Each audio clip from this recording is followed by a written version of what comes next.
안녕하세요. 유원타증권 손능력지점의 박진희 부장입니다. 이번 주도 또 금요일에 만나 뵙게 됐네요. 다음 주부터는 좀 정상적으로 갈 것 같고요. 일단은 금요일에 만나 뵀으니까 사실 뭐 이번 주 너무 힘들었잖아요. 정말 오늘 겨우 좀 숨통이 트인다 뭐 이런 느낌 받았던 하루였던 것 같습니다. 좀 금요일장 좀 정리하고 또 보니까 아까 낮에 종목 상담 많이 있더라고요. 보니까 그것도 좀 상담해 드리고 또 오늘은 공매도 관련되어 있는 공매도 좀 많은 종목들, 사실 오늘 시장이 좀 쇼커버링 때문에 많이 올랐잖아요. 미국 시장도 쇼커버링 때문에 어제 많이 오르고, 그래서 쇼커버링 관련돼서 그것도 좀 봐드리고, 그 다음에 뭐 증시안정기금 아까 좀 얘기 돌기로는 뭐 다음 주쯤 투입된다 뭐 이런 얘기도 좀 돌긴 했어요. 실질적으로 투입될지는 모르겠습니다만은 그런 부분들, 과거에 이제 증시안정기금 투입됐을 때 상황이라든지 그 뒤에 뭐 주가 흐름 좀 보면서 이번엔 과연 어떨 것인가 한번 예측도 해보는 시간 좀 가져보도록 하겠습니다.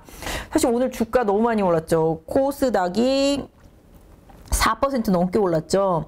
그리고 거래소가 지금 몇 퍼센트죠? 거의 어마어마하게 오르긴 했는데, 거래소는 뭐 사실 49포인트 정도 오르고 코스닥은 뭐 26포인트 정도 올랐는데, 실질적으로 거래소는 2.3%, 이제 코스닥은 4%대 초반 이렇게 오르긴 했습니다. 일단 뭐 살짝 봐드리면 그때 이제 그어드렸던 하락 추세, 아직까지 하락 추세를 완전히 벗어난 건 아니라고 보시면 좋을 것 같고요. 지난번 하락 추세에선 중단부 찍은 이후로 약간 중단부가 높아졌죠. 요번에는 2150은 깨지 않고 일단 반등이 시도되고 있습니다. 하지만 뭐 하락 추세는 여전하고요. 이 하락 추세를 벗어나기 위해서는, 적어도 안전하게 벗어나기 위해서는 2400대 이상은 가주어야지만 안전하다 라고 볼 수 있을 것 같아요. 그래서 이번 반등도 뭐 여차저차 각종 뭐 이유들이 있겠습니다만은 기술적인 부분들이라고 일단 좀 봐주시는 게 좋겠고, 이게 잠깐만요. 제가 그때 추세선을 그어 놓은 거였었는데 한 요 정도 되죠?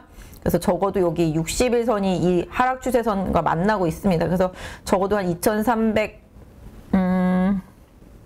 7, 80선. 네. 2300, 7, 80선은 적어도 강하게 넘어가야지만 추세가 조금 돌아갈 수 있다. 제가 예전에 조정 받을 때 매수해도 된다.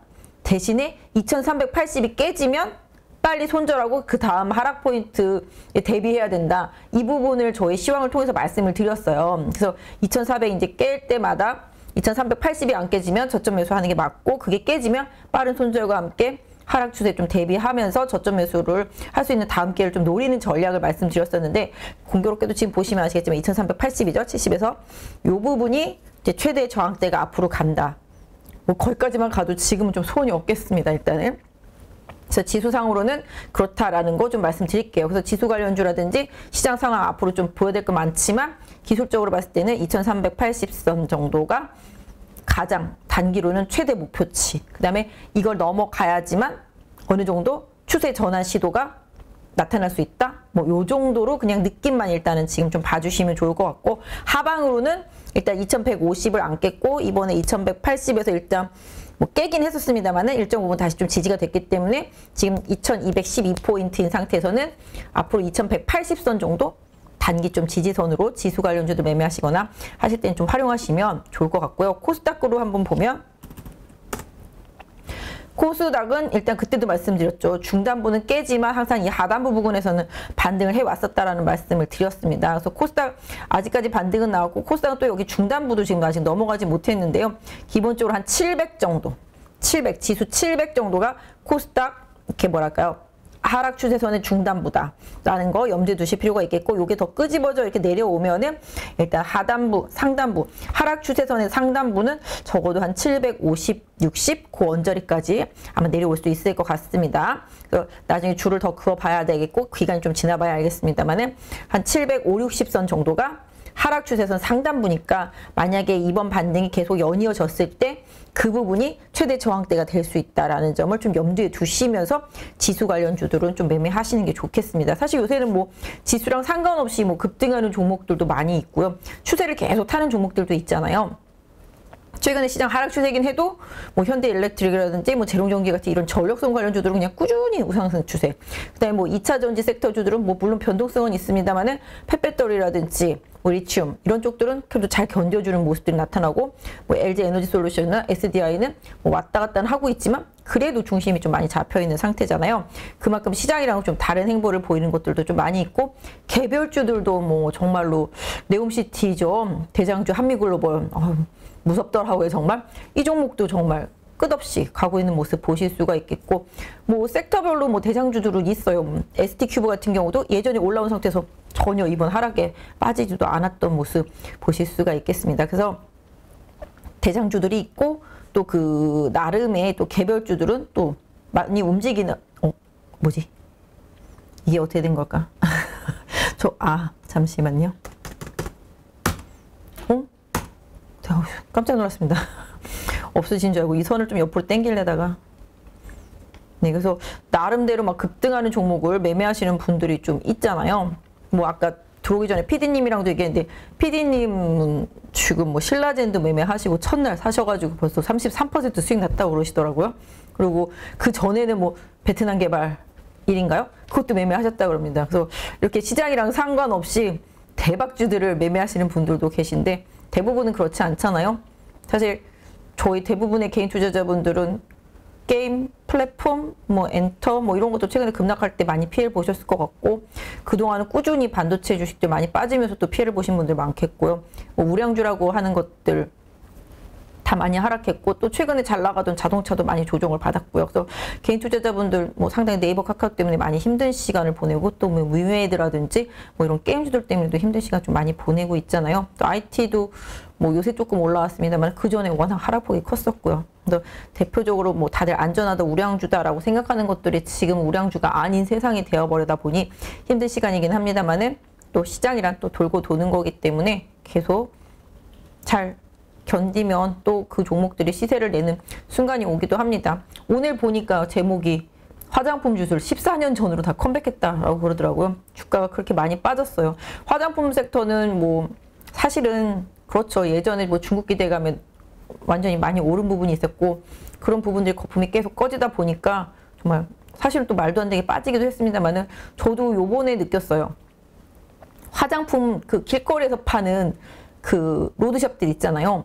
눈을 비비고 찾아봐도 없는 거예요. 뭐 하나 사고 싶은데 못 사요. 없어.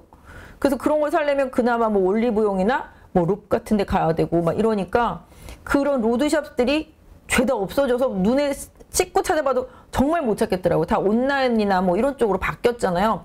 그러다 보니까 그런 게 없어진 것만 봐도 아 정말 그 업이 얼마나 지금 안 좋고 바닥을 치고 있는지 아마 느끼실 수 있을 것 같습니다. 그래서 그렇듯이 시장이란 곡선이 있어요. 그래서 화장품 주식들도 정말로 한 10년?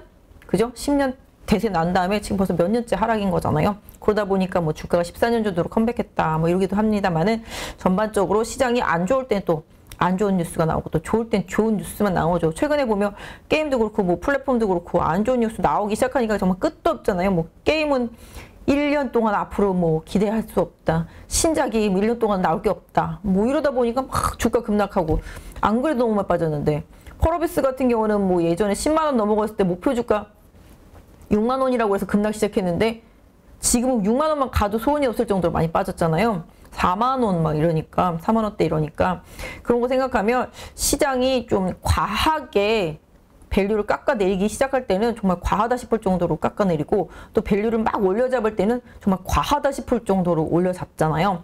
이런 부분들을 좀 항상 경계 내지는 뭐 올라갈 땐 또 반대로 또 잘 활용해야 될 필요는 있겠습니다만은 그만큼 시장이 어느 한쪽으로 치우치면 좀 과하다 싶을 정도로 치우칠 때가 많고요. 그럴 때 개인 투자자분들이 이성을 잃게 돼요. 더 빠지면 어떡할까라는 그런 우려감, 또 올라갈 때는 더 올라갈 것 같은 기대감, 이런 부분들이 정말 극에 달했을 때가 딱 반전이 나타나는 포인트가 되는 것 같습니다. 그래서 그러다 보니까 오늘 전체적으로 시장 쇼커버링이 많이 들어왔고 어제 미국 시장 같은 경우도 아시다시피 CPI가 8.2 나왔잖아요. 근데 뭐 내용 대충 보시면 아시겠습니다만 주거비, 주택 요거 빼고 나면 나머지 섹터들은 거의 대부분이 약간 좀 고점이 둔화되는 느낌? 이런 부분들이 좀 나타났고요. 그 다음에 그 부분 사실 CPI 발표될 때 8점 뭐 보통 1 정도 예전에 예상했었는데 8.2 나왔다고 이렇게 놀랄 일은 사실 아니에요. 원래 8.1에서 8.2 정도는 좀 예상치 않은 있긴 했었거든요. 근데 시장은 좀 그거보다 좀 좋은 걸 예상했을 수도 있겠습니다만은 오히려 좀 높게 나오니까 초반에 정말 급전 직하하다가 뭐 나중에 또 상승하기도 해서 다행스럽게 오늘 시장에 반전이 이끌어졌습니다만은 워낙 많이 빠지다 보니까 미국 시장에서도 뭐 이런 거죠. 그래 이제 물가가 이제 고점권에서 이렇게 놀고 있으니까 아까도 말씀드렸다시피 여기서 더 치고는 못 간다. 그죠? 그런 느낌이 있죠. 그러다 보니까 인플레가 이제 꺾일 때가 다가오는 것이 아니겠냐라는 기대감도 있었다고 그러고 또 오늘 같은 경우는 또 영국 그쵸? 파운드와 뭐 급반등하는 부분들 특히 이제 영국에서 일단 감세한 그거 모두 좀 철회하는 부분들에 대한 기대치 이런 부분들이 좀 반영되는 하루였다라고 보실 수가 있겠습니다. 또한 뭐 미국 같은 경우는 계속 좀 변동성은 있었고 장 초반에 나스닥 좀 하락하긴 했었습니다만은 오후에 좀 반전되는 느낌이 좀 있었죠. 미국 같은 경우도 사실 10월 달은 또 기업들 실적 발표 계속 이어지기 때문에 어느 정도 시장이 바닥을 찍고 하락이 조금 완만해지거나 마무리가 되면 또다시 기업 고유의 실적으로 좀 변동성이 생기는 구간이 다시 좀 나타날 거라고 보여지고 있습니다. 미국 같은 경우는 다음 주 금요일이죠. 또 미국도 옵션 만기입니다. 그러다 보니까 그 부분에 좀 노출이 되어 있다라는 점 좀 염두에 두실 필요가 있겠습니다. 사실 그래서 10월 달은 뭔가 시장이 좀 변화를 꾀하는 달, 그죠? 그 다음에 이제 11월 3일에 이제 FOMC 회의 있고 또 미국 11월 8일에 중간 선거 있고 이러다 보니까 11월 초에 뭔가 시장에 큰 변화가 나타날 수 있다라는 점을 좀 염두에 두실 필요가 있겠고 그 다음에 제가 지난번에도 말씀드렸지만 이제 CPI 시뮬레이션을 돌려보면 이제 11월에 발표되는 10월치는 분명히 꺾인다.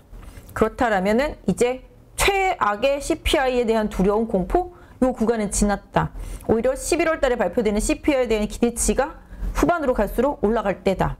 그 다음에 연준도 지금 거의 뭐 전 세계적으로 봤을 때 지금 욕이란 욕은 지금 다 먹고 있잖아요. 파월이 사실 이제 볼커를 너무 따라하면서 강하게 이제 물가에 대비하면서 금리를 올리다 보니까 전 세계가 지금 환율 때문에 너무 힘들어하고 오히려 다른 이머징 국가들은 또 물가에 대한 부담 때문에 힘들어하는 상황이 나타나고 있지 않습니까?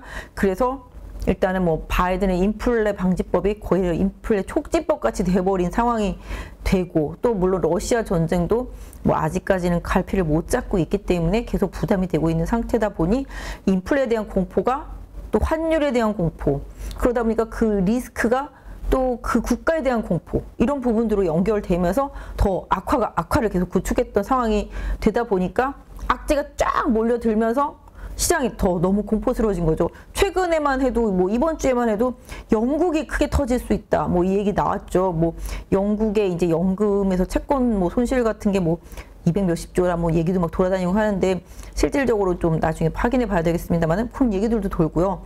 그러다 보니 시장은 이제 다시 예전에 그 유럽 사태가 영국에서 또 재현되는 것이 아닌가라는 우려감을 가질 수밖에 없는 상태죠.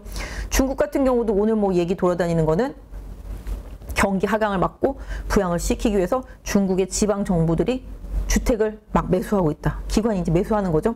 그 주택을 매수하면서 하방을 막아주고 있다. 뭐 이런 얘기들도 나오고 있습니다. 뭐 시진핑 재집권 된 이후에 뭐 이달 중순입니다만은 시진핑 재집권 된 이후에 향후 상황이 어떻게 될지는 또 봐야 되겠습니다. 그래서 정치적으로 계속 중국도 봉쇄를 계속 활용하고 있는 상태라는 거죠. 그래서 그 부분에 대한 부담도 있었고요. 뭐 물론 자동차도 뭐 보조금 못 받는 부분에 있어서 그런 불편한 부분이 있고 그다음에 또 리포트도 나왔었잖아요. 이번 주에 자동차 관련해서 뭐 너무 비싸다. 비싸다라기보다 자동차가 이제 그동안 반도체가 없어서 못 만들다가 이제 만들기 시작하니 과다 경쟁 체제로 들어간다. 그러니까 포드나 뭐 GM이죠. GM 같은 경우도 뭐 기대치가 좀 떨어질 수 있다라는 그런 리포트 나오면서 미국 자동차 급락하고 국내 자동차 급락하는 모습들 좀 나타났었습니다. 그래서 그런 부분들 계속 좀 악재 얼마 전에는 뭐 애플 때문에도 악재성으로 국내에 뭐 LG노텍이나 뭐 이런 것도 많이 빠지게 했듯이 기본적으로 선진국에서 날라오는 작은 돌덩이에 맞으면 이머징 시장은 정말 바위덩어리에 맞는 것 같은 그런 결과가 좀 초래되기도 했었습니다. 그래서 전체적으로 부담스러운 이슈 악재들이 우르르 터지면서 또 수급까지 꼬이면서 반대 매매에 대한 우려감까지 꼬이면서 급락을 했었는데요. 오늘은 또 다 대체적으로 좀 반등을 했습니다. 가장 많이 빠진 게 가장 많이 오르잖아요.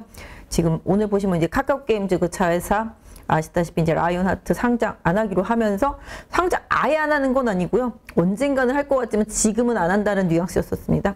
그러다 보니까 또 게임 섹터 전반적으로 우려감이 조금 수그러들면서 그것도 뭐 상장하면 3, 4조짜리였으니까 안 그래도 수급 안 좋은데 시장에 부담이 될 수밖에 없었던 상황이었었는데요. 이 부분 조금 해소되면서 뭐 카카오게임즈 반등하다 보니 뭐 카카오페이나 카카오뱅크, 카카오까지도 좀 반등하는 모습. 사실 요 나머지 회사들 보시면 아시겠지만 다 올해 상장하고 공모하면서 공모가 당장 밑돌고 뭐 거기 직원들은 다 뭐 빚더미에 앉았다라는 기사가 계속 나왔잖아요. 그러다 보니까 이게 또 막 반대 매매로 나올 수 있는 상황에서 우려해서 주가가 많이 빠졌는데 일단 뭐 회사 측에서 기금 조성해서 막아줄 것 같은 느낌에서 수급적인 부담이 살짝 해소되는 느낌? 뭐 이런 부분도 좀 있었다라고 보시면 좋겠습니다. 그렇다고 뭐 완벽하지는 않다라고 보고 있습니다만은 이 부분이 조금 약간 심리적인 영향을 줬을 것으로 보고 있고요. 엔터주들도 뭐 같이 그동안 많이 빠졌습니다만은 그래도 이쪽 섹터는 실적은 된다라고 봐주시면은 엔터주들은 앞으로 좀 리오프닝 되면서 좀 더 좋아지는 부분들 분명히 있을 거라고 보고 있습니다. 그래서 게임도 지금 신작이 내년 연말까지 뭐 없다라든지 뭐 이런 뉘앙스가 안 좋은 부분들 많았습니다만은 오늘 뭐 게임위원장이 P2E 게임에 대한 얘기하면서 뭐 위메이드 맥스 막 급등하고 나머지 게임주들도 다 급등하는 모습이 나타났는데요. 뭐 최근에 정부가 이제 대대적으로 뭐 빗썸 홀딩스, 빗썸 코리아 뭐 관련해가지고 관련 또 상장되는 세계 업체들도 그렇고 그쪽 조사한다는 얘기 나오면서 이쪽이 더 우중충한 분위기로 막 다 급락했었잖아요.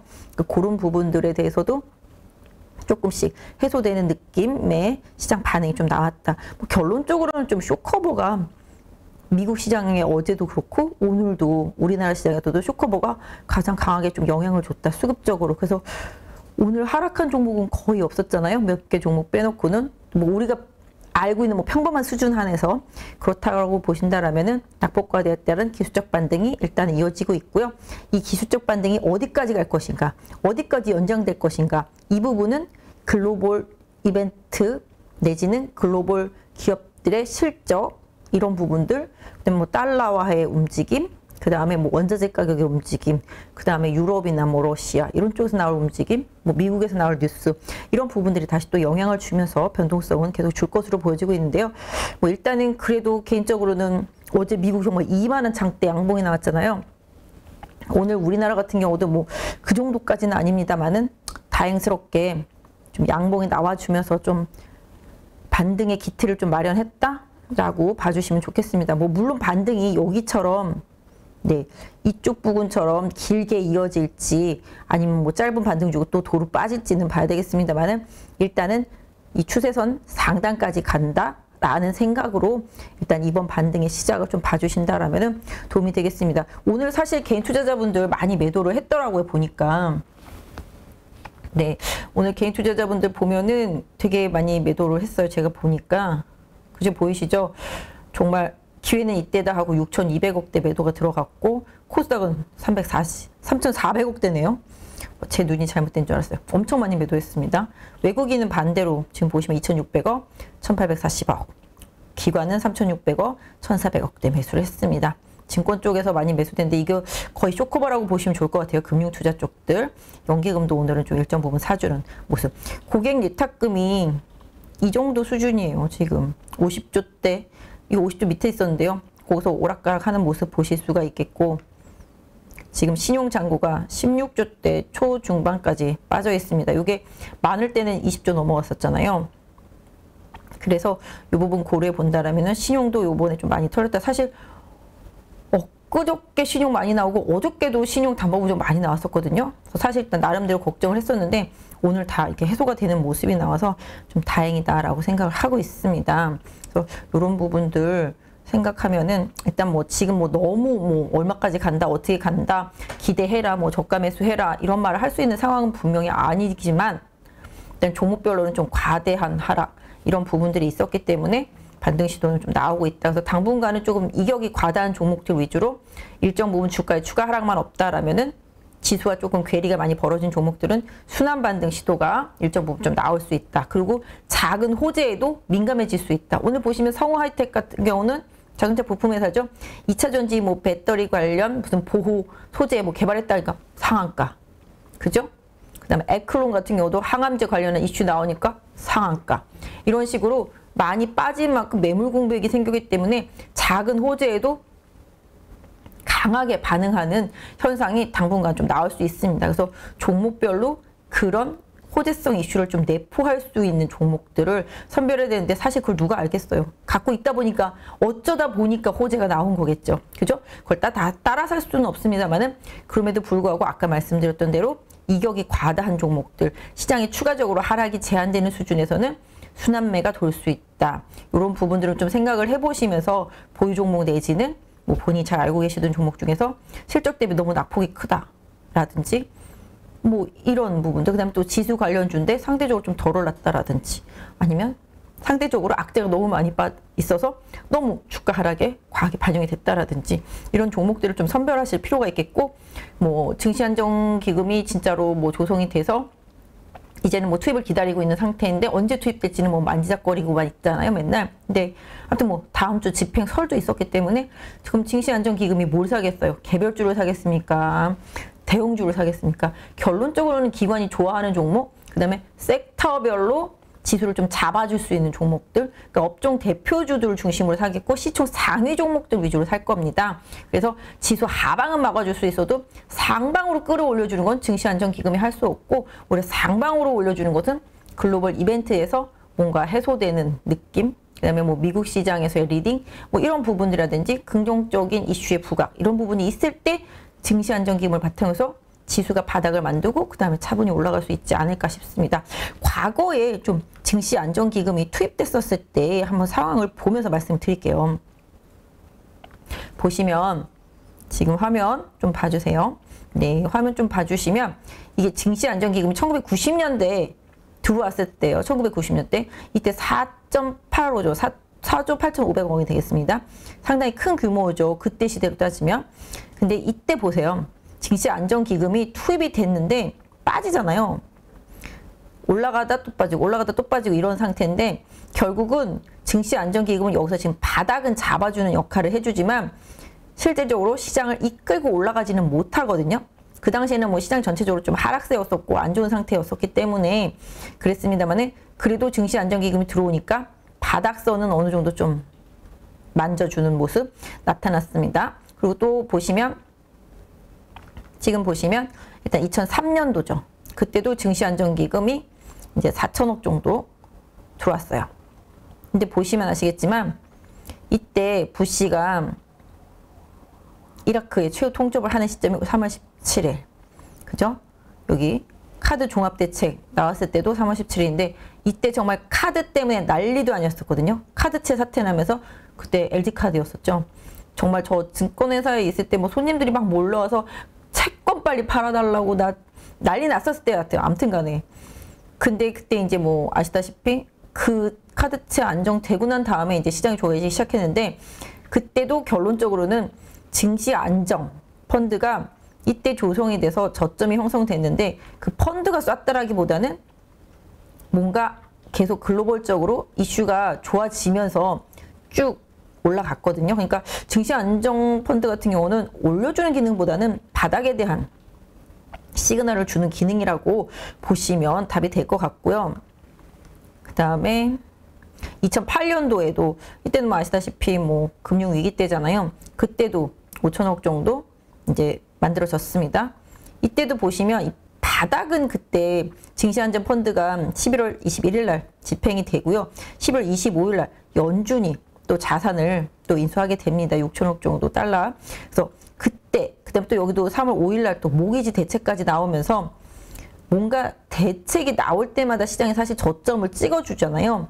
근데 이때도 보시면 이제 안정펀드는 바닥만 만들어주는 역할을 해주는 상황이라고 보시면 좋겠고, 결과적으로는 우리가 뭔가 해결하기보다는 바닥을 만들어주고 대외적으로 뭔가 이슈가 하나씩 제거되거나 뭔가 호재성 이슈가 나오면서 결론적으로 시장은 반등을 한다라는 거죠. 그래서 다들 뭐 증시 안정 펀드라도 들어와서 이제 뭐 바닥을 좀 막아주기를 바라는 마음이 뭐 간절하시겠고, 당연히 그게 있어야 된다라고 생각을 하고 있습니다만은, 일단은 증시 안정 펀드가 들어오면 내 종목을 올려주기보다는 지수의 하방 압력을 좀 줄여주는 효과가 있다라는 점, 이 부분 좀 염두에 두시고, 지수와 관련돼서 업종별로 이제 좀 시장에서 영향력을 줄 수 있는 종목들 쪽으로 좀 들어올 수 있다라는 점, 이 부분을 좀 염두에 두시길 바라겠습니다. 그래서 기본적으로 증시 안정 펀드는 좀 도움은 될 수 있지만, 하방은 막아줄 수 있지만 종목별 하락을 다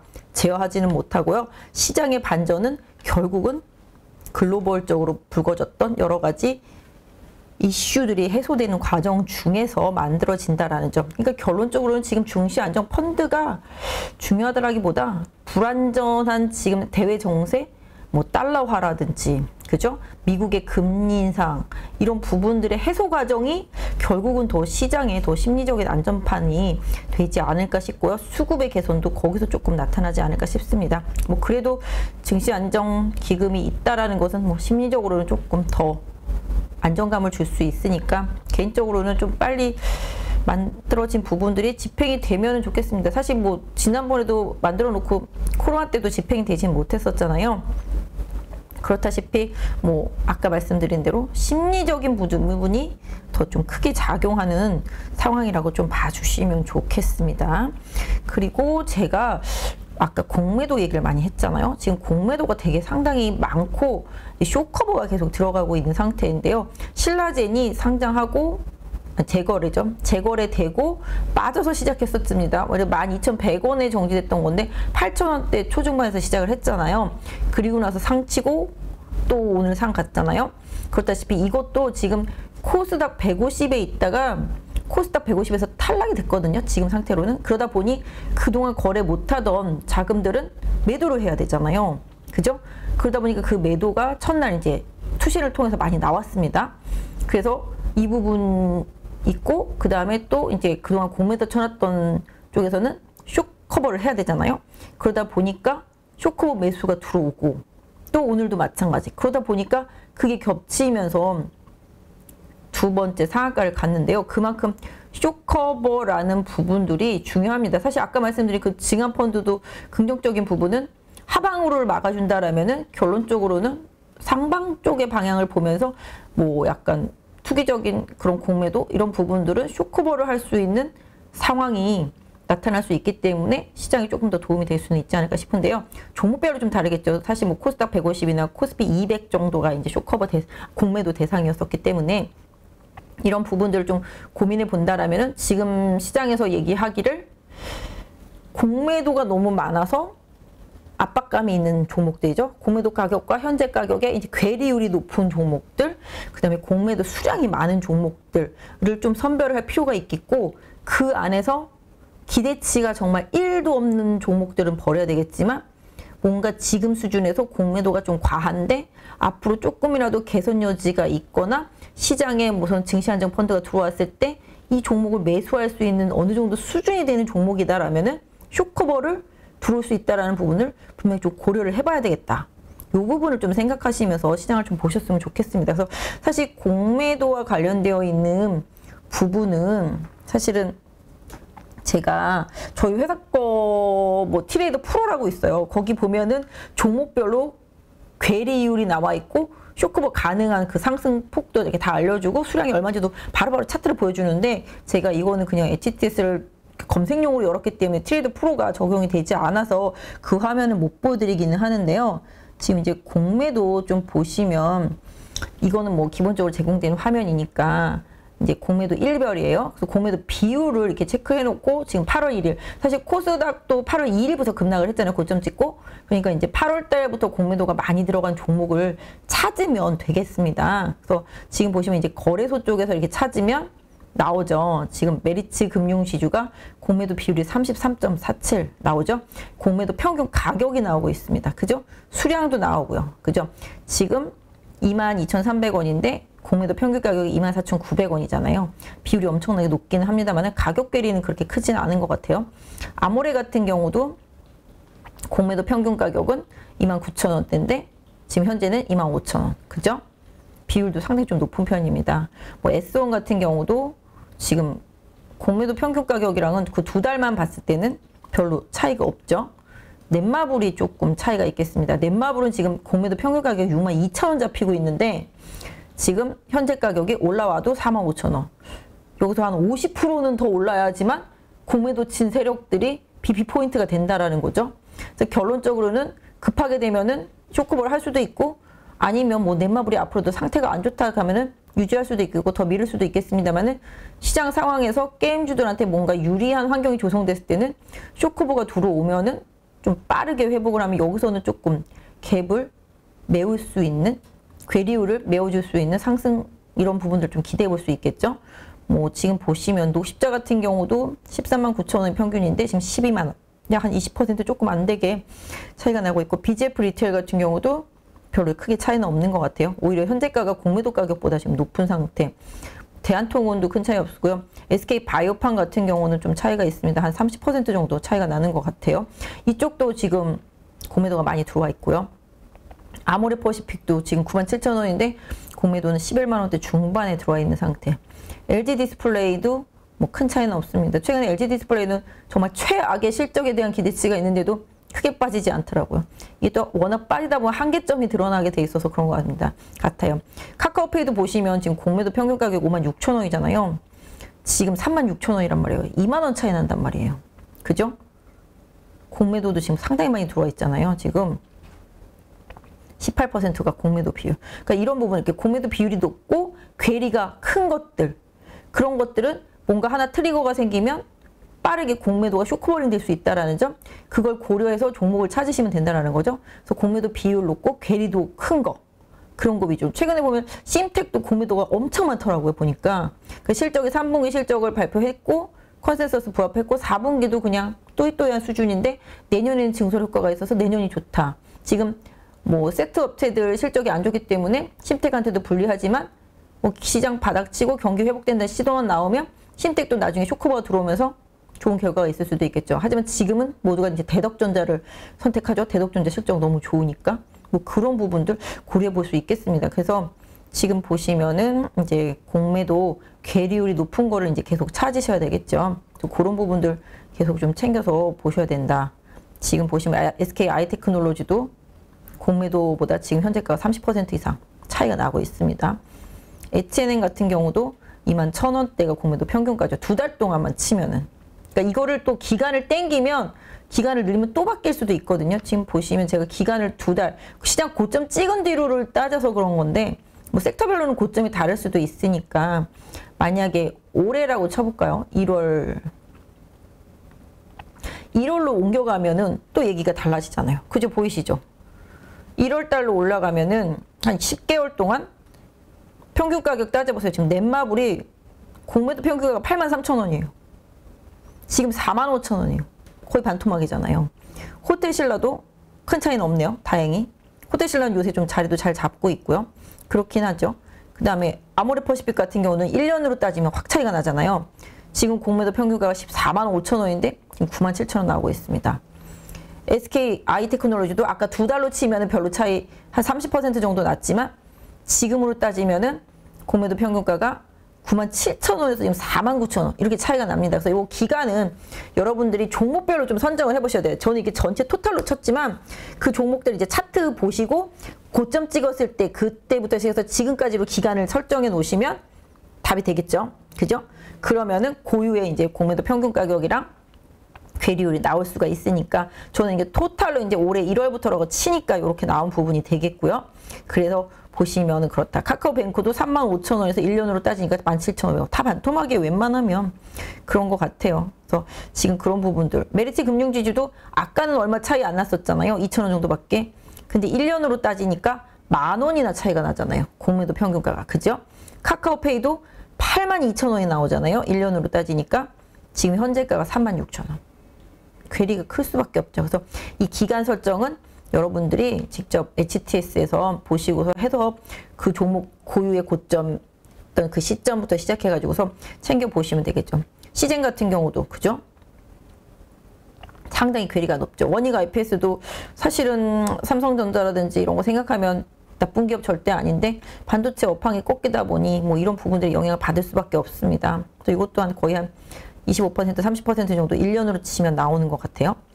반도체들이 대부분 다 그런 모습이죠. 지금 보시면 펄어비스도 지금 평균 공매도가가 8만 원 정도 나오고 있는데 지금 4만 원 정도 되니까 그죠? 괴리율이 상당히 높은 편이라고 보시면 좋겠습니다. 에코프로 BM도 공매도가 19만 9천 원이란 말이에요. 1년으로 따지면 지금 얼마예요? 10만 원 초반이잖아요. 그죠? 거의 반토막이에요. 에코프로 BM도. 그죠? 이런 부분들 기간별로 좀 설정을 해놓고 보면은 아까 말씀드린 대로 공매도 비중 높고 그다음에 괴리율 큰 거 잘 골라 놓으시면 어느 순간 그 섹터와 그 종목에 뭔가 호재가 발생했을 때 쇼커버가 강력하게 들어올 수 있는 상황이기 때문에 그걸 항상 좀 염두에 놓고 종목을 선택해 놓고 좀 한번 노려보셔야 되지 않겠나 싶습니다. 그래서 전반적으로 이런 부분들이 있으니까 좀 참고해서 좀 보시면서 종목들을 좀 챙기시면은 좀 매매하시는데 좀 답이 되겠고, 내가 갖고 있는 종목이 공매도가 얼마나 많은지, 쇼커버 괴리율이라든지 그 가격, 공매도 가격 기간별로 봤을 때 얼마나 차이가 있는지 이런 부분들 좀 챙겨서 보시면 다음 대응하실 때 좀 도움이 되지 않을까 싶습니다. 그래서 일단 뭐 이런 부분들은 HTS에 다 나오고 있으니까 좀 챙겨 보시고요. 지수는 뭐 아까 말씀드렸던 대로 거래소 저항 말씀드렸고, 그죠? 2380 최대 하락 추세선 상단, 코스닥 하락 추세선 상단 750, 60 이렇게 보시면 단기적으로는 기술적으로 봤을 때 좀 답이 된다라고 말씀드릴 수 있을 것 같습니다. 아직 좀 가야 될 길 멀고요. 뭐 미국 시장에서 호재가 계속 나와줄지 모르겠습니다만은 미국의 기술적 반등이 뭐 800% 이상 다우가 나왔던 것도 쇼커버링에 기인했다라는 점 염두에 두시면서 시장 보신다라면 아직 안심할 단계는 아니지만 일단은 단기적으로 최악의 우리가 항상 CPI 발표 이후에 반전이 나타날 수 있다라고 지난번에도 계속 방송하면서도 말씀드렸다시피 뭔가 이 CPI 발표 이후에 나온 반응은 이랬다라는 점을 고려해 본다라면은 이 반응의 연속선상에서 시장이 계속 움직여 줄 것인지는 다음 주를 보면서 느낌 오겠죠. 그렇게 되면 그런 부분들. 그러다가 또 이제 뭐 11월 초에 중간선거 그 앞에 연준회의 여기서 또 한번 출렁거릴 수는 있겠습니다만은 그 공간 조금의 공백 안에서는 분명히 낙폭과대주들 이격과다주들의 순환 흐름은 좀 나올 수 있겠다라고 보실 수가 있을 것 같습니다. 그래서 이런 부분들 좀 챙겨서 보시면 좋겠고요. 일단 뭐 사실 섹터별로는 뭐 사실 제가 정리를 좀 오늘 해드릴까 싶었는데 섹터별로는 뭐 다들 잘 아시겠습니다만은 지금 가장 강한 섹터가 기술적으로 낙폭이 컸던 반도체 섹터하고 비메모리 섹터제 반도체에서 이 부분하고 뭐 2차 전지는 뭐 계속 그 안에서 주도적으로 순환매 돌고 그 다음에 뭐 펫배터리 쪽들도 마찬가지가 되고 리튬 쪽들도 마찬가지가 되겠고요. 그 다음에 요새 며칠 보니까 건설주들 좀 반등이 있어요. 특히 어제부터 GS건설이 좀 반등을 하는 모습, 생각보다 뭐 실적이 어느 정도 괜찮다. 뭐 이런 뉘앙스로 강하게 올라오고 있습니다. 그만큼 주가는 빠졌는데 생각보다 실적이 괜찮네? 라든지 이런 뭔가 뉴스가 터지면 뭐 하나 꼬투리를 잡아서라도 주가가 올라오게 돼 있거든요. 그래서 이런 부분들 뭐 네옴시티 관련해서도 보신다라면은 뭐 낙폭과의 건설, 뭐 현대건설이라든지 이런 것들도 보실 필요가 있겠습니다만은 그런 주도력이 있는 종목들 흐름을 계속 좀 봐주시고 뭐 오늘 금융주들도 많이 오르고 다 많이 올랐어요. 다 많이 빠졌기 때문에 많이 오른 거라서 오늘은 뭔가 좀 특징이라고 뭐 이건 이래서 올랐어요라고 말하기가 어려울 지경이거든요. 그렇기 때문에 섹터 전체적으로 좀 낙폭 과대했고 쇼크버링이 강하게 들어오는 종목들 위주로 좀 강하게 올랐다라고 오늘 시장은 해석해 드릴 수 있을 것 같고요. 뭐 주말에 뭐 물론 또 미국 시장 변동성이 있으면 다음 주에 우리 시장도 변동성이 있을 수 있겠습니다만은 아까 말씀드렸던 대로 뭐 다음 주에 정말로 증시안정 펀드 기금 만지작거리고 있는 부분이 진짜 좀 받쳐준다라면은 시장은 아까 말씀드린 대로 연준 FOMC 회의 전까지 일정 부분 낙폭과대주들에 대한 순환매 기술적인 반등 이런 부분들은 조금 더 진행될 수 있겠다. 그리고 호재에 좀 더 민감한 시장이 될 거다. 왜냐면 악재는 정말 최악으로 반영이 됐기 때문에 지난번 뭐 어제 뭐 그제 찍었던 저점만 잘 깨지 않는다라면 종목별로는 변동성이 충분히 나올 수가 있기 때문에 좀 호재가 나올 거에 대비하는 게 오히려 지금 좀 더 낫지 않을까. 뭐 더 이상 악재가 있을까 싶을 정도로 너무 종목들이 많이 빠졌거든요. 그래서 이런 부분들, 그러니까 쇼커버에 대한 부분들 좀 챙겨서 종목별로 좀 보시고 내 종목이 쇼커버가 과연 강하게 들어올 수 있는 종목인지 좀 챙겨보시고요. 그 다음에 기술적인 반등이 나올 만큼 뭐 이격이 많이 크고 그 다음에 기관이 좀 들어와서 내 종목을 커버링 해줄 수 있는 어느 정도 순위권 안에 드는 종목인지 이런 부분들 좀 챙겨보시고 과거에 기관이 좀 많이 매매를 했던 종목인지 이런 부분들도 좀 챙겨보신다라면은 이번 반등에 있어서 좀 실기하지 않지 않을까라는 생각을 해보게 됩니다. 특히 뭐 환율 같은 경우도 뭐 지금 이제 달러가 너무 강했잖아요. 이런 부분들이 뭐 서서히 조금씩 완화되는 느낌? 이런 부분들이 향후에 계속 진행이 된다라면은 더욱 시장에는 좀 도움이 될 거라고 보고 있습니다. 지금 국채 금리도 그렇고요. 전반적으로 2년물, 10년물 흐름 보면 미국도 어느 정도 조금씩 좀 탄력이 그쵸? 상승 탄력이 조금 떨어지는 느낌? 고공권에 있지만 되게 고점을 막 강하게 뚫고 가지는 못하고 이렇게 막히는 느낌? 이런 부분들이 있거든요. 결국은 미 국채 금리의 반응, 흐름, 금리의 흐름 이런 부분들이 나중에 주식시장에 영향을 가장 강하게 줄 수 있기 때문에 계속 좀 챙겨보시는 게 좋겠고 그 달러 강세를 완화시킬 수 있는 뉴스가 계속 누적되는지 여부도 계속 챙겨보시면서 10월달은 보시고요. 아까 말씀드린 대로 보유 종목에 대한 실적 컨센서스 좀 확인하시는 게 좋겠습니다. 최근에 실적 이슈 때문에 급락한 종목들 너무 많잖아요. 그래서 이 실적 컨센서스를 좀 잘 챙겨보시면서 종목 대응을 하셨으면 좋겠다 말씀드릴 수 있을 것 같습니다. 일단은 좀 종목 분석 좀 부탁하시는 분들이 좀 많이 있어서 이 부분 좀 봐드릴게요. 그러니까 일신바이오 물어보신 이하경님 요거 해드릴 거고 또 한 분은 남편 몰래 주식하고 있어서 필명 비밀로 해달하신 분 있어요. 위메이드 물어보신 분 이것도 봐드리겠고요. 그 다음에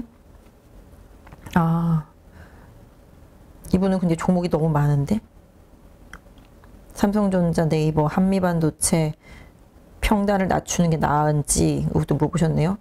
뭐 이분 또 근데 또 제 덕분에 로보티즈 유일하게 수익 중이시다. 뭐 이런 말씀도 있어서 다행이네요. 그나마 저 때문에 하나라도 수익 보시는 분이 있다니 정말 다행입니다. 주식시장에 대한 얘기 해주고 다올이라고 닉네임 쓰시는 분 두산 테스나 이거 물어보셨고요. BR이라고 필명 쓰시는 분 HK 이노엔 요것도 한번 볼게요.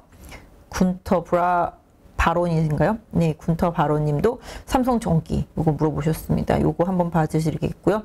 김신디님 알테오젠 네, 요것도 물어보셨으니까 요거 하나씩 설명드리고 마무리하도록 하겠습니다. 사실 뭐 지금은 기업 가치보다 일단은 뭐 너무 많이 빠졌기 때문에 실적 이런 부분들 많이 중요하긴 합니다만은 제가 일신바이오는 잘 모르긴 하는데 사실 오늘 바이오 업종들 많이 오르긴 했거든요. 근데 이 종목은 왜 이러죠? 마이너스 71% 평균 단가 4,930원 뉴스를 봐야 될 것 같은데요. 거래가 계속 정지되다가 이날 풀렸네요. 9월 19일 날 제가 한번 뉴스 좀 보겠습니다.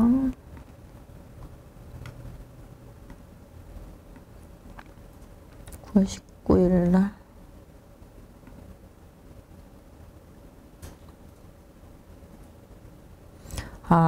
상폐 될 뻔 하다가 상장 적격성 심사 대상에서 제외했다고 그러면서 주식이 거래되기 시작했군요. 그 이후에 또 시장이 많이 빠지다 보니까 같이 또 많이 하락을 한 것 같습니다. 특히 바이오 섹터다 보니까 더 그렇고요. 최근에는 양상이 거래 정지됐다가 거래 풀리면 그날이 고점인 케이스들이 되게 많더라고요. 물론 시장이 이렇게 빠지니까 더 그랬을 거라고 생각을 하고 있습니다. 이제 신라젠 정도가 지금 예외인 것 같은데요. 일단 거래 정지되고 나면 큐리언트 같은 경우도 거래 정지 풀리자마자 고점 찍고 주주주주 빠졌잖아요. 그만큼 좀 바이오 섹터에 대해서 시장이 좀 신뢰도가 많이 떨어져 있고 뭐 금리 인상 속에서 바이오 섹터 주들을 선호하지 않는 그런 흐름들이 계속 이어졌다라고 보겠고요. 일단 다행히 이제 상패는 안 되고 거래가 되는 상태라서 천만 다행이긴 한데 주가 자체는 그날 이후로 좀 많이 빠지긴 했습니다. 사실 이런 기업들 상패 위기까지 갔던 기업들이 다시 되살아나려면 시간이 사실 많이 좀 필요하죠. 근데 제가 이 종목은 진짜 잘 모르겠어서 제가 웬만한 바이오는 좀 관심이 많은데 차트 자체만 봐도 보시면 이제 여기서 이제 시세를 다 냈는데 여기서 시세를 이렇게 냈다라는 거는 딱 안 봐도 코로나랑 관련되어 있는 무슨 치료제라든지 뭐 이런 이슈가 개입됐었던 주가 아니었을까라고 생각을 하고 있습니다. 결론적으로 원위치 된 거잖아요. 그죠? 코로나 이후에 이렇게 올라갔던 부분들. 그죠? 그러니까 그런 부분들의 기대감 소실과 함께 아까 말씀드린 대로 상패는 안 되고 다시 이제 거래되면서 급락을 한 상태인데요. 일단은 이 종목 같은 경우 예전 원위치 가격을 보면은 일신바이오 같은 경우 이게 저점들이 만들어진 데를 한번 찍어 보면요. 이 정도 수준 나오죠. 그죠? 이 부분, 그죠? 그 다음에 뭐 여기서도 저점 마찬가지가 되겠습니다. 그러다 보니까 지금 주가를 놓고 보면은 거의 예전 바닥선 언저리까지는 와 있습니다. 일단은 뭐 추가적인 하락을 여기서 더 강하게 논의하기는 조금 기업 가치가 있다라면은 그렇긴 한데요. 이렇게 바이오 쪽들이 지금 선호되지 않는 거고, 뭐 물론 이것도 낙폭과되기 때문에 기술적인 반등은 분명히 있겠고, 아까 말씀드린 대로 다른 바이오들처럼 뭔가 호재성 뉴스가 나오면 급등할 수 있는 가능성은 분명히 있겠습니다만은 일단 코로나 시대 때 시세를 많이 냈었던 종목이고, 그 이슈가 주가 상승의 원인이었다라면 그 이슈가 제거된 이상에서 이 기업의 기대치는 당연히 좀 많이 소실될 수밖에 없겠다라고 보겠습니다. 그래서 개인적으로는 뭐 지금 뭐 다른 호재가 있는지 좀 알기는 어렵습니다. 사실 여기서는 좀 모양이 괜찮았었잖아요. 거래도 좀 들어온 것 같고. 그렇기 때문에 이 종목의 뭐 최대 목표치를 찾는다라면은 적어도 이 정도가 되겠습니다. 사실 4,930원에 매수가 됐다라는 건 이 거래 정지 되기, 여기 4,900 이거보다 더 훨씬 전이잖아요. 그렇기 때문에 4,930원대면은 4,930원이면 거의 막 이 동네인가 본데요. 이쪽쯤에서 매수가 되셨나 봐요. 그죠? 그렇다면 좀 많이 아쉽기는 합니다. 이게 저점이 깨질 때마다, 그죠? 이렇게 계속 이런 저점이 깨질 때마다 중요하게 손절선이 좀 있었고, 여기서도 좀 손절 기회가 있었죠. 윗꼬리가 여러 번 나오면서. 그죠? 일단 그래도 여기서도 마찬가지가 되겠습니다. 그리고 이번에 거래 시작하면은 물론 이 고점에서 지금 딱 걸리는 느낌이잖아요. 그죠? 그러다 보니까 여기서도 한 번에 손절의 매도 기회가 있었는데 또 놓치신 케이스라고 보실 수가 있겠고, 일단은 목표가를 크게 잡기는 좀 어렵고요. 시장 상황이라든지 바이오 섹터 좀 상황이 좋아지면서 뭔가 반등이 나오게 된다라면은 나중에 여기 2,500원 부근이 단기적으로는 좀 최대 목표치가 되지 않을까 싶은데, 기술적으로 놓고 봤을 때는 지난번 반등하다가 막힌 이 자리 1,700원대 중반 정도? 네, 이 자리를 1차 목표치로 설정하시고 좀 보시는 게 어떨까 싶어요. 그래서 뭐 금액 비중 10%니까 엄청나게 큰 거는 아니잖아요. 10%니까. 일단 뭐 상장 폐지에서 벗어났다고 해서 다시 상장 폐지에 들어가지 말란 법은 없잖아요. 여기 물어보셨었는데 그 부분까지 제가 지금 뭐 기업 가치를 한꺼번에 분석을 안 한 거기 때문에 내막도 잘 모르고 그래서 말씀드리기는 어렵지만 그냥 단순히 기술적으로만 말씀드리면 상장 폐지가 또 당하려면은 적어도 내년 한 3월? 그죠? 그때 주총하기 전에까지 뭐 연간 보고서 나올 때 그때쯤이잖아요. 그러니까 그 전까지는 좀 유지된다라고 본다라면은 그 안에 좀 기술적 반등이 나왔을 때 뭔가 특별히 이 회사가 더 좋아질 만한 이슈가 없다. 그렇다라면은 좀 리스크는 조금 줄여주시는 게 맞지 않을까. 비중도 마침 한 10% 정도 되니까 일단 뭐 전체 비중의 10%인데 마이너스 72%면은 전체 비중에서는 7% 손실인 거잖아요. 그러니까 조금 용기를 내셔서 기술적으로 반등했을 때 좀 비중을 한번 줄여보시는 전략, 만약에 뭐 뭔가 다른 호재가 나와서 급등하면은 그것도 활용을 해서 좀 비중을 줄이시고 빼는 전략을 좀 드릴 수 있을 것 같습니다. 이하경님, 나중에 또 한번 기회가 있으면 봐도록 하겠고요. 아까 말씀드린 대로 위메이드 70%, 평단 18만원대, H&M 평단 39,000원대, 마이너스 55, 이거 마이너스 55%구나. 금액이 커서 손절을 못하고 계시다고 말씀을 하셨습니다. 삼성전자, 네이버, 한미반도체 평균 단가 낮추는 건 어떠냐 물어보셨는데, 뭐 삼성전자나 한미반도체 뭐 간단하게 봐드리면, 사실 뭐 한미반도체 같은 경우도 좋은 회사죠. 근데 뭐 아시다시피 반도체 섹터가 또 좋아져야 되고 경기가 좋아져야 되니까 좀 시간적인 부분. 사실 한미반도체도 여기서 지금 최고 봉이 형성이 되고 있잖아요. 이 봉을 다시 넘기 전에는 대시세가 다시 날 수 없다라는 그 구조적인 부분들, 그 다음에 이 저점에서 지금 또 막혔던 부분들 고려해 보실 수가 있겠는데, 한미반도체는 뭐 손실이 얼마인지는 모르겠지만 지금은 뭐 평단가를 낮춘다는 개념보다는 일단은 뭐 추가 매수를 하신다면 트레이딩 개념으로 매수하셔서 저점이 깨지면 바로 손절한다는 생각으로 신규로 사시는 물량에 대해서는, 그리고 그게 또 잘 맞아 떨어진다라면은 뭐 적어도 한 14,000원, 네, 요 부분까지 보실 수가 있으니까 그 부분을 활용해 보실 필요가 있겠고, 삼성전자도 제가 얼마에 사신지는 모르겠지만 일단 53,000원, 2,000원 여기가 최대 손절 라인이거든요. 손절 라인이다 보다 매수하고자 하시는 분들한테는 목표 가격이 될 수 있겠고, 지금 지수상으로 봤을 때는 뭐 5만 원이 깨지게 된다라면은 뭐 추가 하락 여부도 고려해 봐야 되겠습니다만은 일단 지금은 그렇다. 그래서 삼성전자도 뭐 아까 말씀드린 대로 추가 매수의 개념보다는 좀 조정받을 때 단가를 좀 많이 낮추고 싶다라면은 조금씩 뭐 분할 매수 하시는 것도 장기적으로 나쁘지 않은데요. 기본적으로 지금 4분기도 실적이 그렇게 삼성전자가 좋지는 못하거든요. 사실 외국인 입장에서는 이제 반도체 전체적으로 감산하잖아요. 뭐 마이크론, 키옥시아, 뭐 이제 TSMC도 지금 캐펙스 투자 줄인다고 하니까 결론은 그게 전체적인 감산 효과를 보게 된다는 것 때문에 반도체 업황 바닥이다 이런 논리로 올라오고 있습니다. 삼성도 주주 친화 정책 쓴다, 뭐 오만 전자 탈피한다, 뭐 특명이 내려왔다라고 하니까 뭐 상대적으로 조정이 나오면 매수하면은 뭐 오만전자만 탈피해 준다라면 좀 도움이 되실 수 있겠습니다. 그래서 지금부터 사는 건 물타기라는 개념보다 나는 이거 새로 산 거야. 이건 원래 건 원래 거고 지금 건 새로 산 거야. 이거는 올라가면 언제든지 내가 수익 실현할 거야. 라는 생각으로 사신다라면은 한번 도전해 보시면 할 것 같고요. H&M 같은 경우도 평균 단가가 39,000원대네요.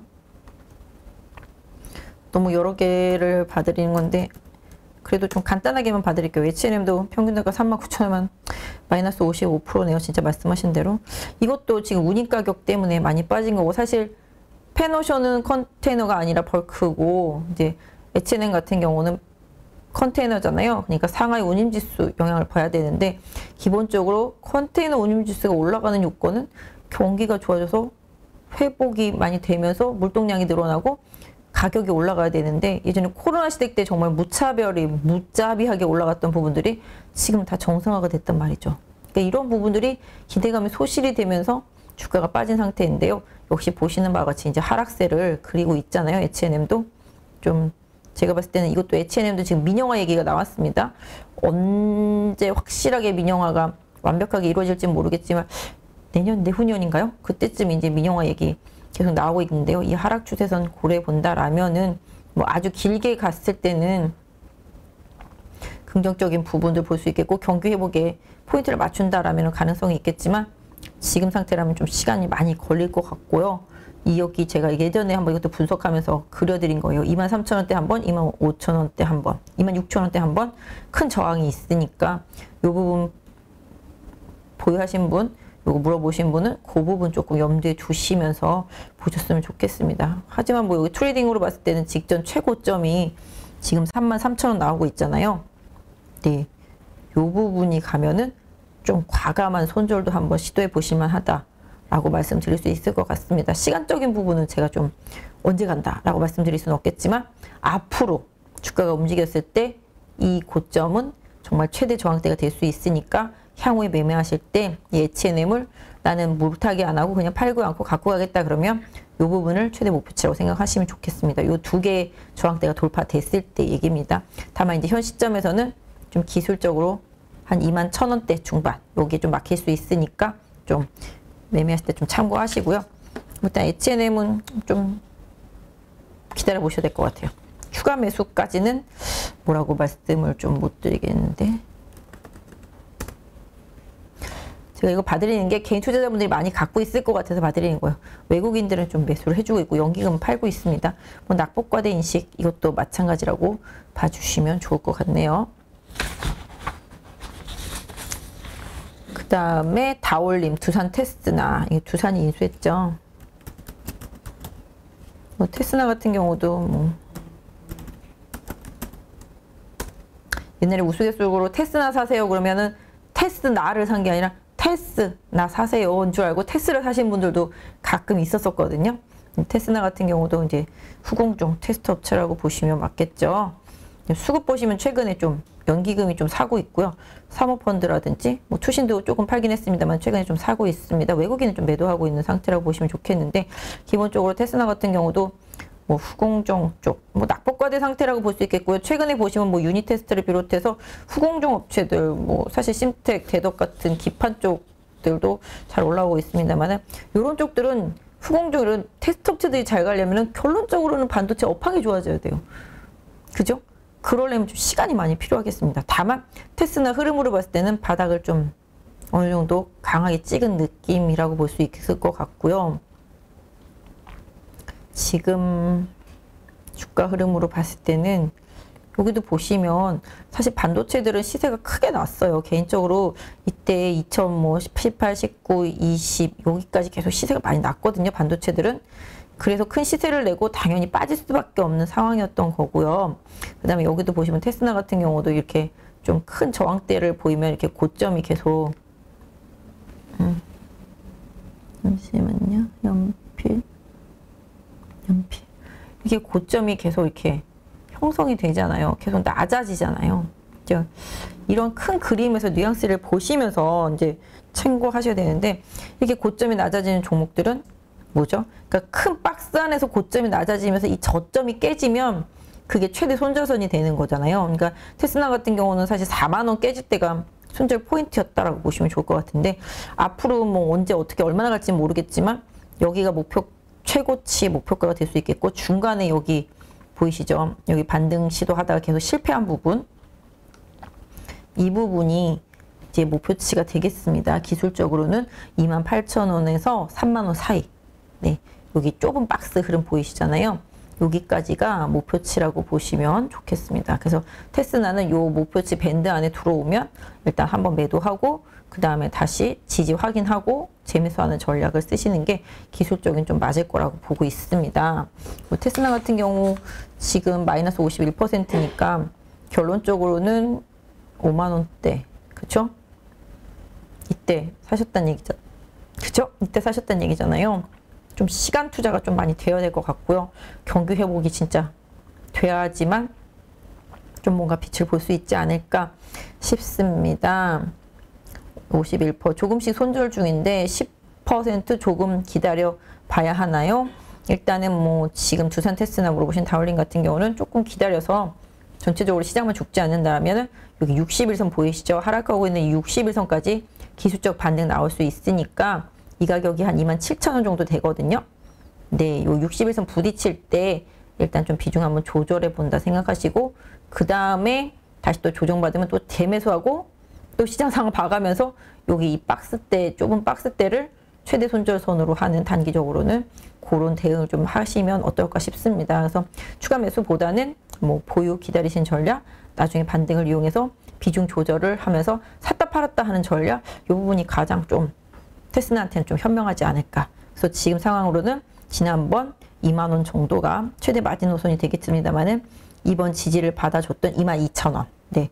지금 23,250원인데요. 한 22,000원 정도를 기술적인 손절선으로 정해놓고 매매하시면 좋겠다 말씀드릴 수 있을 것 같습니다. 수급은 뭐 아까 말씀드렸던 대로고요.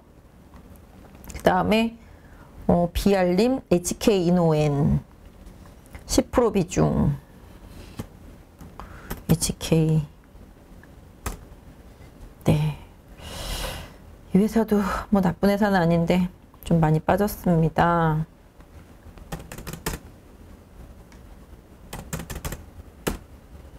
네, 신규 상장하고 나서 계속 빠진 상태죠. 일단 보통 이제 상장 주식들 신규 상장하고 나면 한 1년 정도가 항상 부담이죠. 1년 지나고 나면 뭐 보에서 풀리는 부분들도 있고요. 일단은 지금 21년 8월 9일에 상장해서 1년 지났고요. 일단 바닥입니다. 현재까지는. 수급으로 보면 이제 외국인들이 그동안 좀 꾸준히 사줬던 부분, 연기금도 좀 사줬던 부분이 있어서 일단 하방 쪽으로는 일단은 조금 뭐라 할까 최근에 찍었던 이 저점권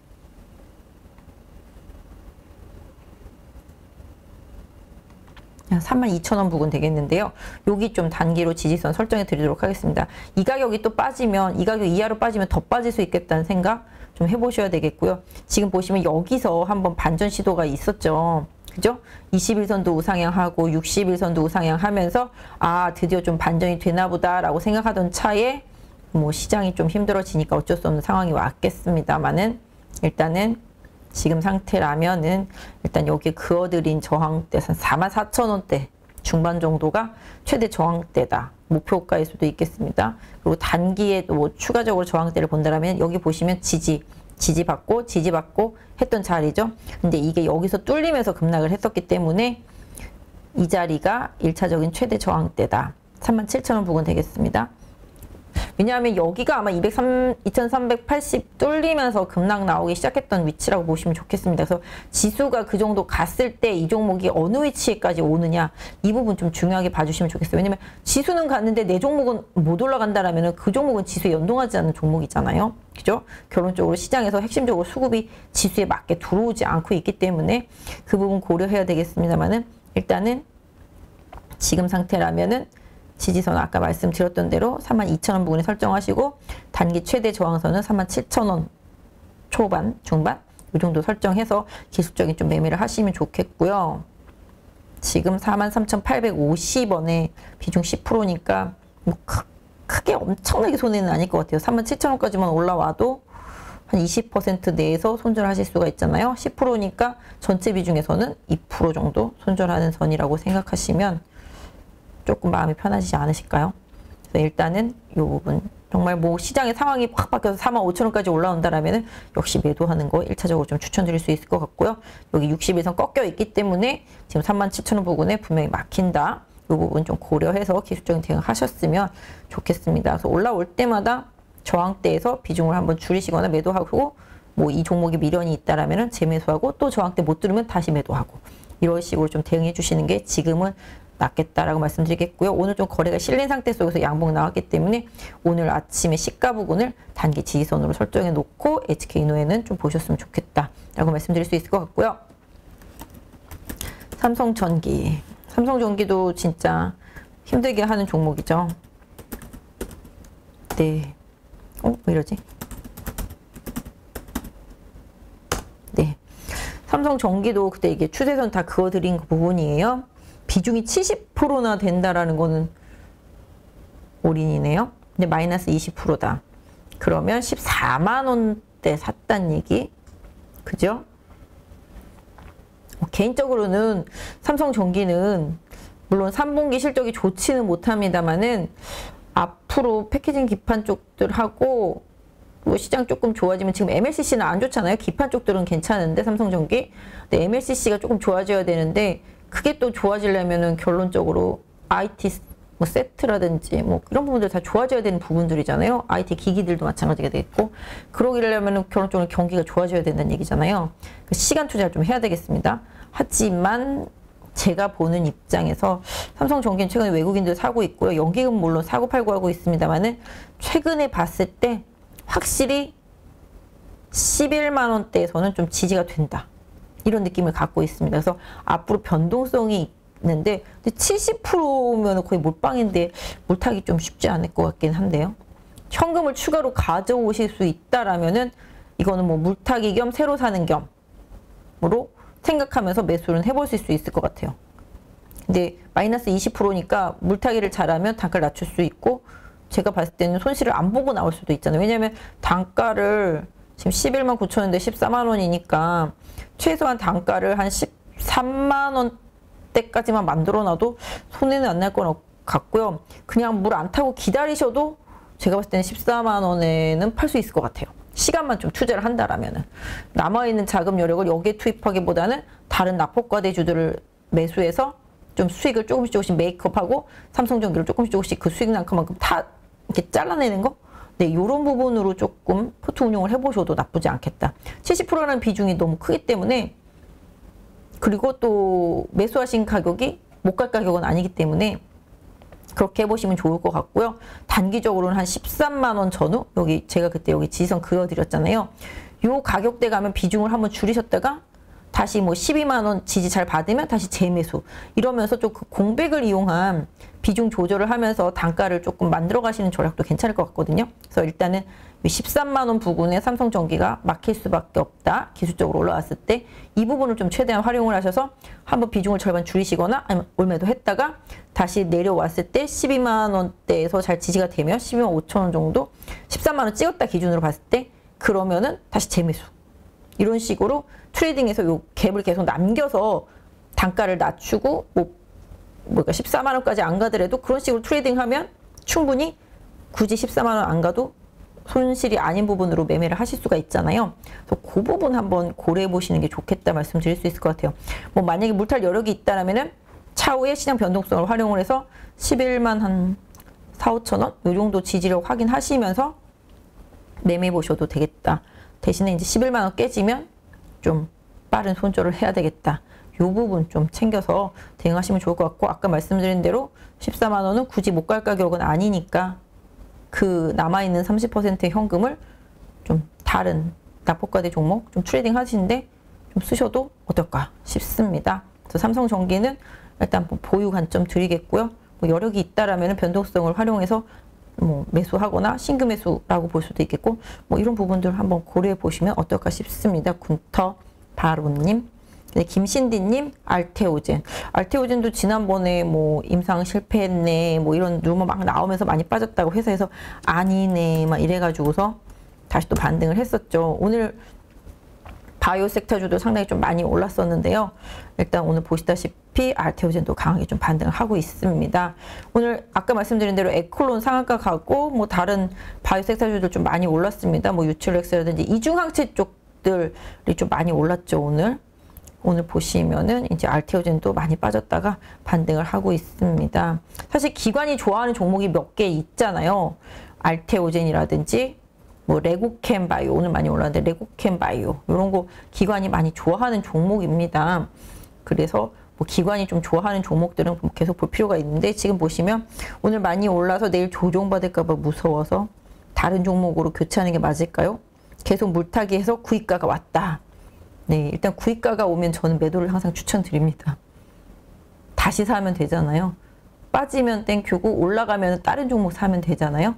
그래서 개인적으로는 알테오젠을 뭔가 내용을 알고 이 회사에 대한 기대를 갖고 사신 분이라면은 반대로 계속 길게 가져갈 수도 있겠지만 나는 그게 아니다. 물 타서 정말 원금이 왔다라고 한다라면은 다음 주에 좀 기술적인 추가 반등을 활용을 해서 제가 봤을 때는 한 4만 원대 중반, 4만 4천 원 여기 좀 막히잖아요.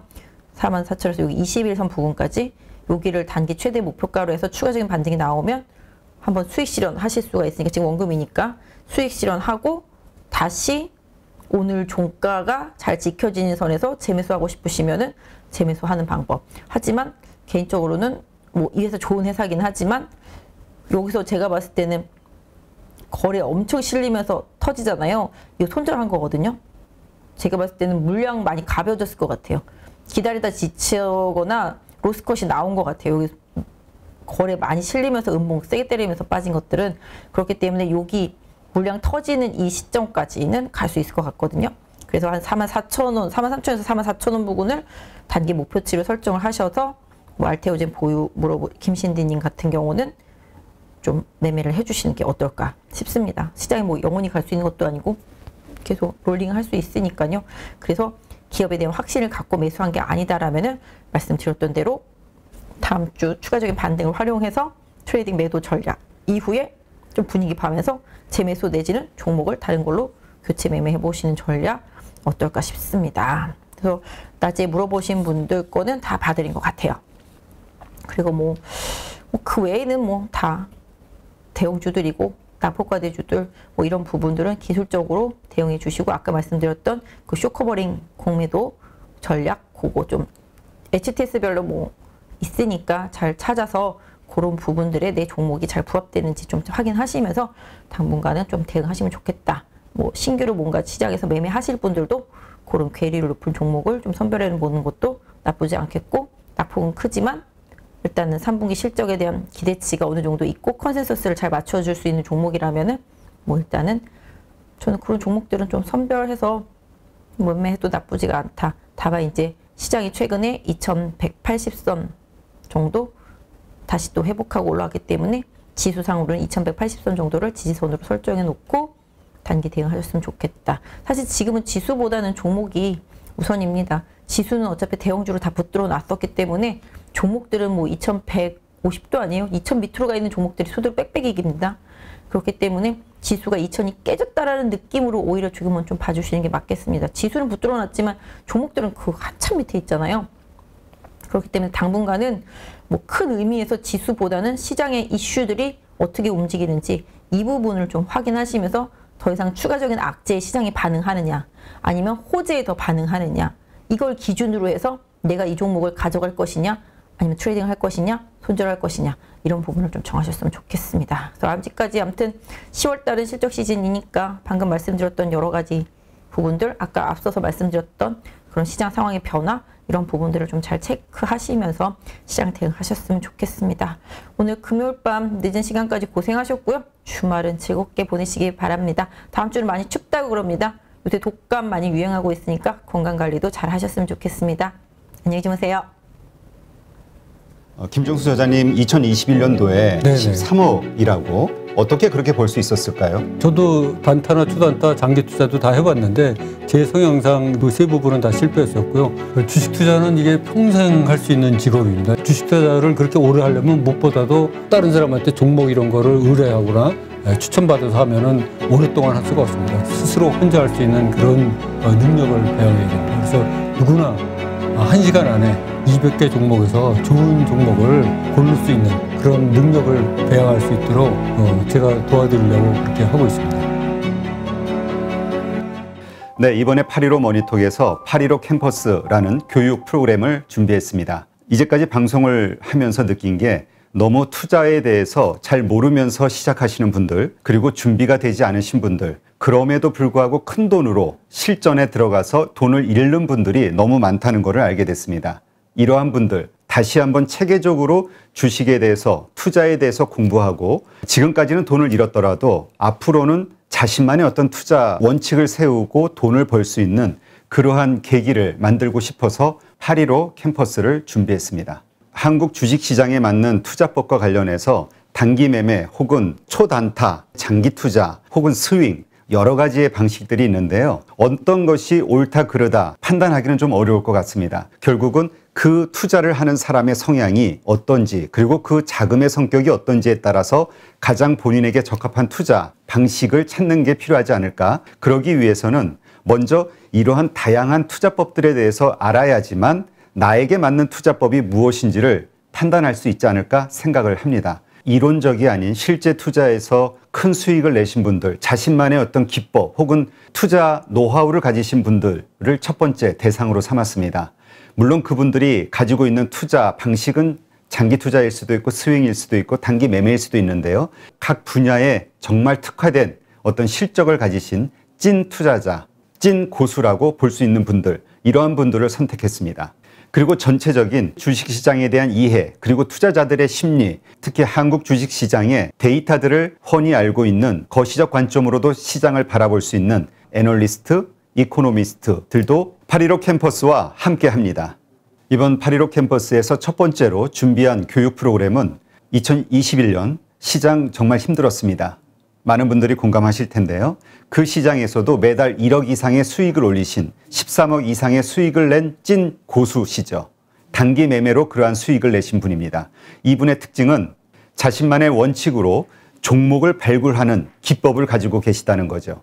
이분의 교육은 단기 매매를 통해서 수익을 내고자 하시는 분 그리고 현재 그렇게 투자를 하고 있지만 손해를 보고 있으신 분들 이런 분들이 자신만의 단기 매매 투자 원칙을 확립하는 데 큰 도움이 되지 않을까 생각합니다. 네, 요즘 우리 김정수 저자님 인기가 아주 커지고 있는데요. 네. 댓글 보니까 깡통 형님으로 불리시더라고요. 예.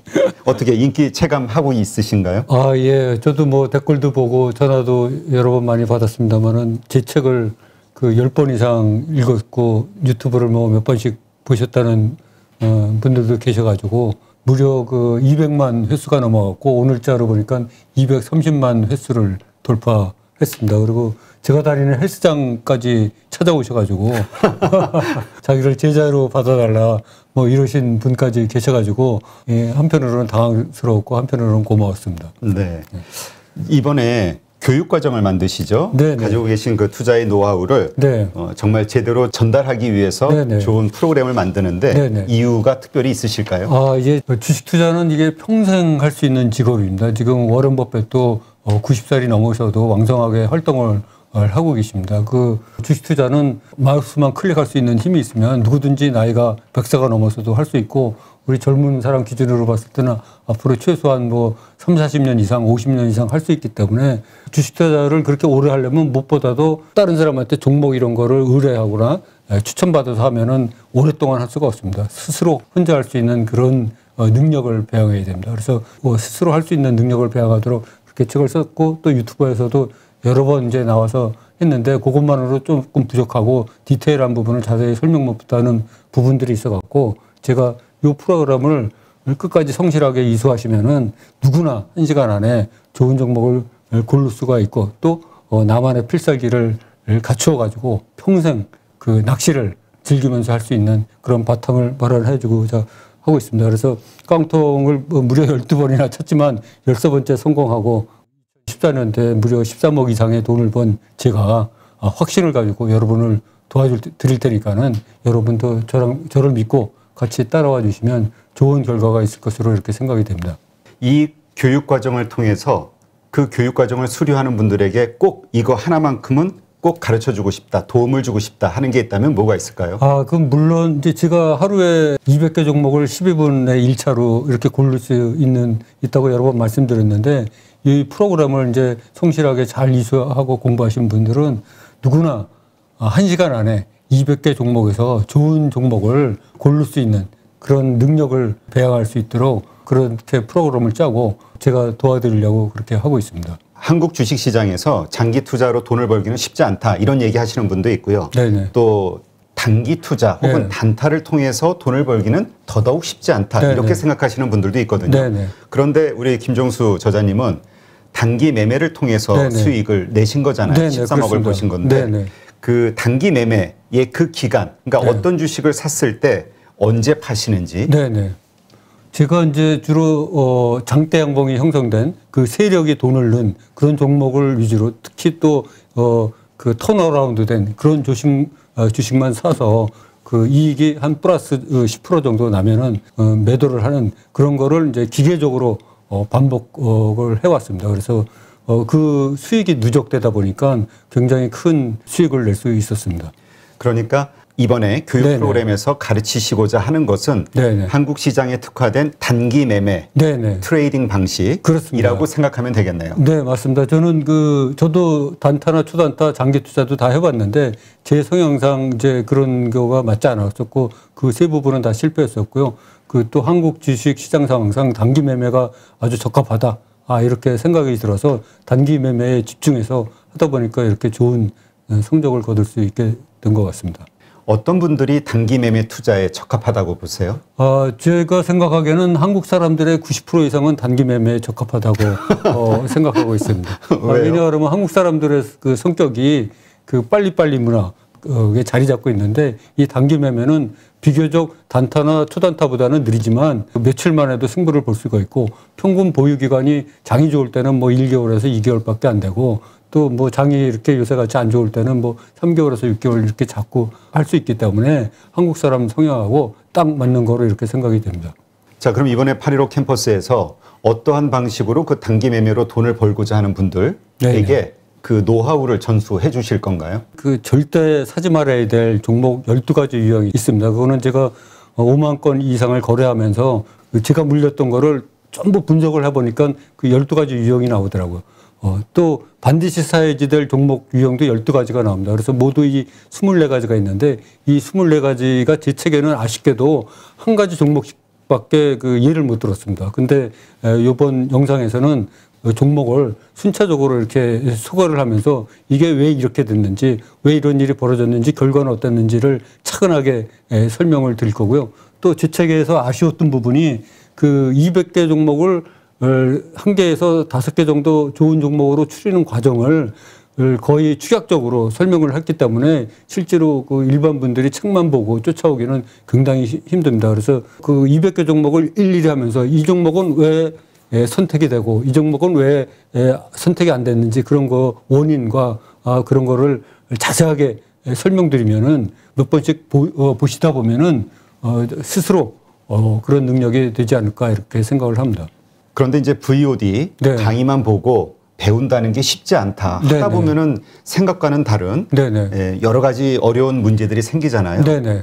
그래서 영상만 보면서 과연 배울 수 있을까 이런 생각 하시는 분들 있을 네네. 수 있을 것 같은데요. 네네. 그래서 저희가 이제 한 달에 한 번씩 그 라이브 방송으로 궁금하게 생각하시는 분들을 직접 소통을 하면서 궁금증을 받아서 그 자리에서 바로 대답을 드리고 이렇게 하는 그 시간을 마련해서 그 문제를 해결해 드리도록 하겠습니다.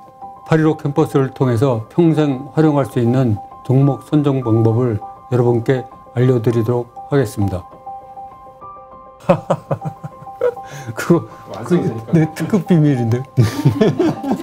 아니, 내가 이 공개 방송이라 갖고 수익률을 제대로 얘기를 못 하는데 이제 유튜브에 나와서도 그래서 내가 뭐 한 20% 30% 이상 그렇다는데 사실 내가 며칠 전에 계산해 보니까 작년에 이제 그 수익률을 따져 보니까 한 70% 이상 벌었더라고요. 그러니까 작년 상반기는 사실 수익률이 100% 이상이었어.